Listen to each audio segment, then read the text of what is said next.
어린이 탐정단은 어두컴컴한 건물 안에서 놀고 있습니다. 뭉치는 체육선생님의 모형을 가지고 강도놀이를 하자고 합니다. 세모는 금발미녀 모형을 갖고 울자고 합니다. 아름이는 둘 다 너무 유치하다고 자기는 집에 가서 가면 사나이를 보겠다고 합니다.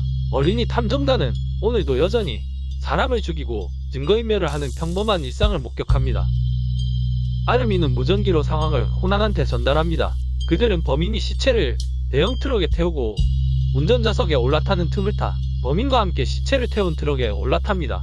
참고로 얘네 나이 7살로 알고 있습니다. 아름이는 무전기를 방금 현장에 두고 왔습니다. 아마 지금쯤 코난은 연락이 닿지 않아 호기심에 안절부절 못할 것 같습니다. 그 와중에 뭉치는 오늘은 일주일에 한 번 방송하는 가면 사나이 하는 날인데 죽일 거면 화요일에 죽일 것이지 왜 하필 월요일에 죽이냐고 범인을 원망하고 있습니다. 트럭 빈틈 사이로 바깥 매장에서 가면 사나이가 생중계되고 있었습니다. 그것도 7시 20분쯤 되면 매회 가면 사나이가 하는 멋진 발차기 장면이었습니다. 마침 트럭도 신호등에 멈췄는지 한참 서 있다가 이내 출발하자 뭉치는 순간 하이라이트 부분을 놓치게 되자 차문을 두드립니다. 어린이 탐정단은 이렇게 들킬 뻔하는데 오는 내내 시겁했습니다. 트럭은 한참을 운전하고 조용한 곳에 멈췄습니다. 잠시 후 어린이 탐정단은 삽질하는 소리를 듣게 됩니다. 아마도 범인이 노가다 중인가 봅니다. 그니까 사람과의 만남을 소중히 여깁시다. 사람이 싱싱하게 살아있다가 죽어서 땅에 묻히기까지 정말 얼마 안 걸립니다. 차가 다시 돌아오는 길에 탐정단은 무사히 트럭에서 빠져나옵니다. 그들은 차량 번호를 기억하고 경찰이 아닌 코난에게 먼저 전화를 합니다. 순간 골룸모 반장님이 생각납니다. 다음날 어린이 탐정단은 코난 그리고 유명한과 사건 현장에 다시 갑니다. 세모는 여기서 살인사건이 일어났고 한 명이 다른 사람의 시체를 옮기고 산에 묻었다고 합니다. 하지만 유명한은 빨리 집에 가서 자고 싶습니다. 그래도 차량 번호는 조회했는지 해당 차량은 근처 회사의 운반 트럭이라고 합니다. 그들은 해당 회사로 찾아가 봅니다. 열받으세요. 어린이 탐정단은 벽에 걸려있는 사진이 바로 자신들이 어제 목격한 2명이라고 합니다. 여직원들은 사진 속 2명은 회사의 사장과 부장이며 그들은 모두 늦은 시간이 되어야 출근한다고 합니다. 지금 모두 연락이 안 되는 상황이라고 합니다. 그들은 여직원의 안내로 어제 목격하고 탑승했다는 차량을 찾아갔지만 딱히 시체를 유기했다는 증거가 없기에 유명한은 애들을 버리고 가버립니다.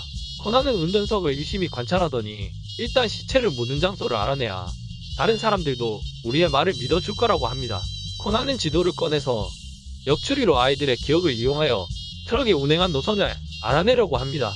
세모는 트럭이 왕복 총 3시간의 거리를 달렸다는 단서를 제공합니다. 코난은 세모의 단서를 통해 두 갈래의 출발 노선을 추리해내는데 성공합니다. 또한 세모가 관찰한 결과 트럭은 A, B, C 총 3군데의 주유소를 차례대로 지나갔다고 합니다. 이때 세모가 진짜 멋있어 보였습니다. 진심 FBI 프로파일러 같았습니다. 뭉치는 자신이 D매장에서 가면 사나이가 발차기 하는 것을 보았다는 단서로 코난은 7시 20분쯤 트럭이 D매장의 신호등에 잠깐 멈췄다는 것을 추리해내고 아름이도 트럭에 있는 동안 지하철 소리가 들렸다고 합니다. 코난은 어린이 탐정단의 단서들로 프로파일링을 하는데 아름이의 단서를 통해 트럭은 7시 50분쯤 신호등을 통과했고 열차 마지막역인 돌돌이 산에 도착했을 거라고 합니다. 코난은 사비든 가방을 메고 애들을 끌고 산을 오릅니다. 한참을 산에 오르던 코난은 트럭 바퀴 흔적을 발견하고 따라갑니다. 뒤에서 범인도 삽을 들고 묵묵히 그들을 지켜봅니다. 아마 범인은 오늘도 산에서 노가다를 할 계획인가 봅니다. 바퀴 자국의 끝지점에 이르게 되고 한 번에 찾기 쉽게 숨겨둔 시체를 묻은 곳을 찾게 됩니다. 어서 여기를 타봐.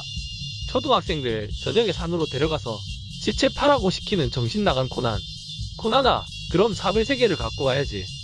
코난은 땅을 파고 시체의 머리 부분이 드러나자 뒤에 범인이 삽으로 애들을 내리치려고 할 때 경찰들이 나타나고 코난도 마취총으로 범인을 잡았다는 평화로운 이야기입니다.